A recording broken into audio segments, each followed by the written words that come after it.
বাঙালি খানায় সবাইকে স্বাগত জানাই। আজকে আমি রান্না করব রুই মাছ দিয়ে ফুলকপির তরকারি।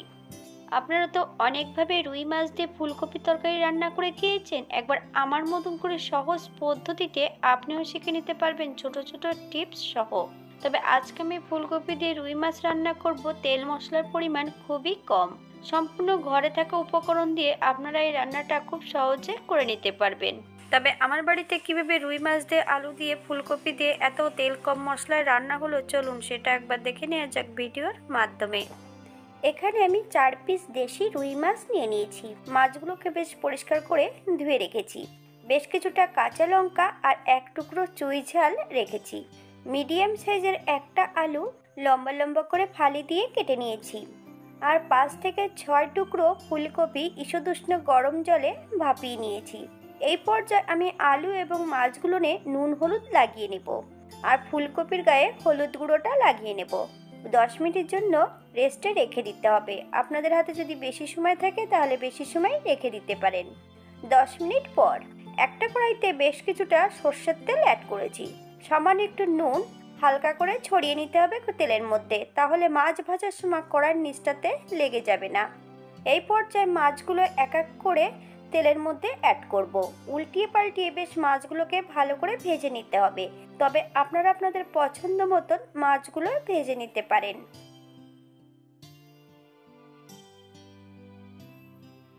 মাছগুলো ভাজা হতে থাক। অপর দিক থেকে আগের থেকে বেশ কিছুটা মশলা বেটে রেখেছি। আদা, জিরে, ধনে, শুকনো লঙ্কা, হাফ চামচ কাশ্মীরি লঙ্কার গুঁড়ো, হাফ চামচ হলুদ গুঁড়ো, 1 চামচ কাঁচা সর্ষের তেল। মশলাটাকে বেশ ভালো করে মিশিয়ে নিতে হবে। বাঙালি রান্না ঘরোয়া উপকরণ দিয়ে। আপনাদের যদি রান্নাগুলো পছন্দ হয় তাহলে চ্যানেলটি সাবস্ক্রাইব করে দিয়ে পাশে থাকবেন। পাশে থাকা বেলটি বাজিয়ে দিবেন, নইলে নিত্য নতুন রান্নার নোটিফিকেশন পাবেন না। অপর একটা কড়াইতে বেশ কিছুটা সর্ষের তেল অ্যাড করব। ফোড়নে রেখেছি সাদা জিরে। ফোড়ন থেকে সুগন্ধ বেরোলে আলুগুলো অ্যাড করে দেব।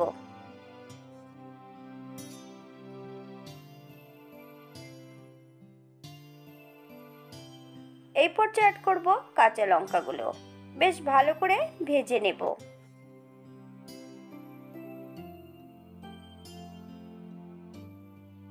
আলু ভাজার এই পর্যায়ে অ্যাড করতে হবে বাটা মশলা।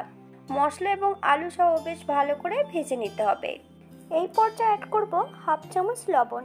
আপনার স্বাদ অনুসারে লবণটা অ্যাড করবেন।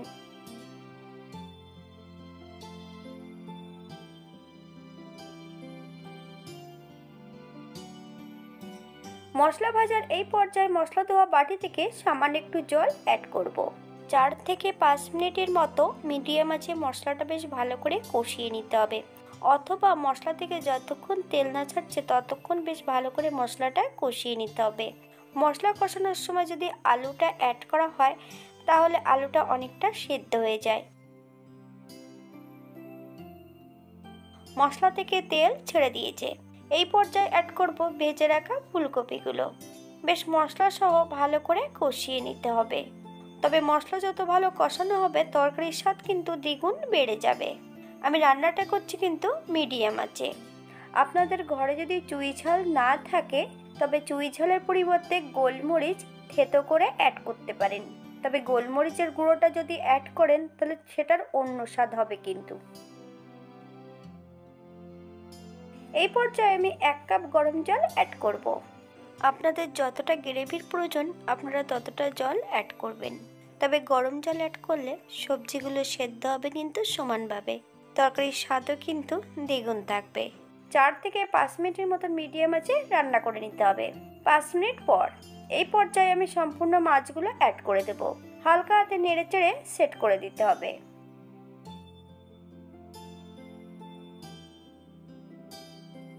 7 থেকে 8 মিনিটের জন্য ঢাকা দিয়ে রেখে দেব, যাতে সবজি মাছগুলো একটু সেদ্ধ হয়ে যায়।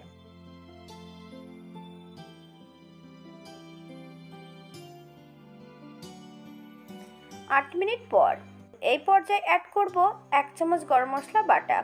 আপনারা যদি পছন্দ করেন তাহলে পরিমাণে বাড়িয়ে দিতে পারেন।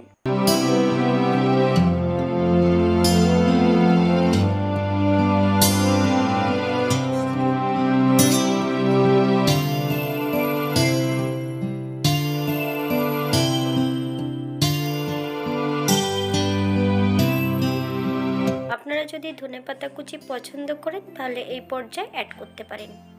এই পর্যায়ে গ্যাসের ফ্লেমটা অফ করে দিয়ে 5 মিনিটের জন্য স্ট্যান্ডিং টাইম দেব, তারপর সার্ভ করব।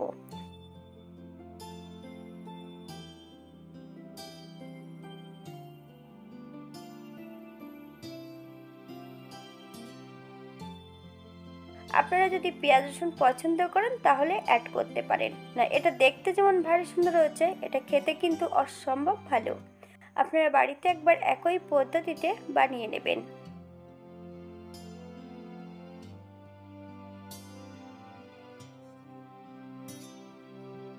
আজকের ভিডিওটি এই পর্যন্ত। সবাই সুস্থ থাকবেন, ভালো থাকবেন। অন্যদিন নতুন রেসিপি নিয়ে আপনাদের সামনে আবার আমি হাজির হব।